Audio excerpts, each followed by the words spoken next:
Simple Oreo. Ang sagot ko lang dyan, you just click hashtag one gaher. Yun yung hashtag na ginagamit namin dito sa Municipality of Garcia Hernandez na pag i-search mo yan, lalabas lahat ng hashtag ng One Gaher about Garcia Hernandez. Yung One Gaher na concept na hashtag One Gaher is recently introduced ng current mayor namin ngayon, which is si Mayor Jas Baha. Si Mayor, nung tumakbo yan na during his candidacy, hindi kasi ako nakapag vote dito sa Pilipinas gawa ng registered ako sa Dubai. But I observe both parties kung sino yung partida na ganito, ganyan. So, nanalo si Mayor Jess, which is hindi lahat ng family ko sumuporta sa kanyang candidacy.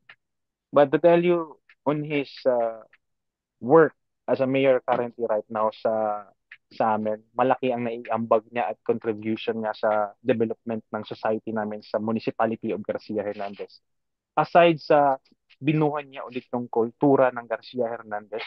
By the way, Garcia Hernandez is a municipality that was established by two priests, si Padre Garcia at Padre Hernandez. Oh. Dalawang pari sila because we are at a big barrio, a part of municipality of Hagna before. Hagna is the neighboring town ng Garcia Hernandez. And yung ilog, ang isa sa mga dahilan, we have here in Garcia Hernandez, Oreo, yung kilalang ilog dito sa Garcia, yung Manaba River, which was awarded also ng DENR. If you are not familiar, we are the third cleanest river in the whole Philippines. Manaba River. It was awarded by the DENR, the third cleanest river in the whole Philippines, na makikita mo lang dito sa Garcia Hernandez. Yung ilog na yan, before we don't have the bridge connect the town of Hagna.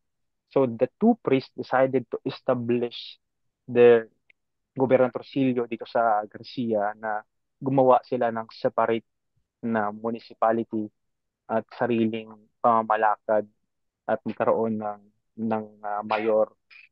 So doon na-establish yung lungsod namin na Garcia Hernandez because of the two priests na si Padre Garcia at Padre Hernandez. Aside from that, sa Garcia Hernandez mo lang din makikita ang isa sa tatlong pipe organ na galing Zaragoza, Spain na na-restore at ginagamit namin ngayon sa simbahan namin. That the only one of the three pipe organ sa buong Pilipinas na Roque Hermanos. Roque Hermanos ang mga maker, the Roque Hermano brothers na from Zaragoza, Spain. At na-restore namin dito sa Garcia Hernandez. And our church is also one of the national heritage na protected ng national because of the history, the historical facts ng Garcia Hernandez. And we are very rich in agriculture. Sa Garcia Hernandez din makikita ang pinaka highest quality limestone. Kaya meron kami ditong minahan ng limestone na export sa ibang bansa. And aside from that, we are abundant of spring waters din. And President Manuel Rojas visited Bohol in our town of Garcia Hernandez. Kaya nagkaroon ng Rojas Park in honor of the late president na bumisita dito sa Garcia Hernandez.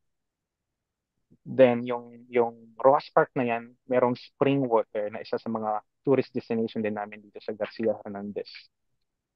Then source of living ng mga tao dito, fishing because we are near to the sea. Then we have also a vast land of rice field, kaya meron din kaming agriculture farm. Then the mining of limestone which is also located in Garcia Hernandez. Kaya ang Garcia Hernandez kung isa-search mo sa internet, we are also quoted like the limestone capital or the limestone country of Bohol.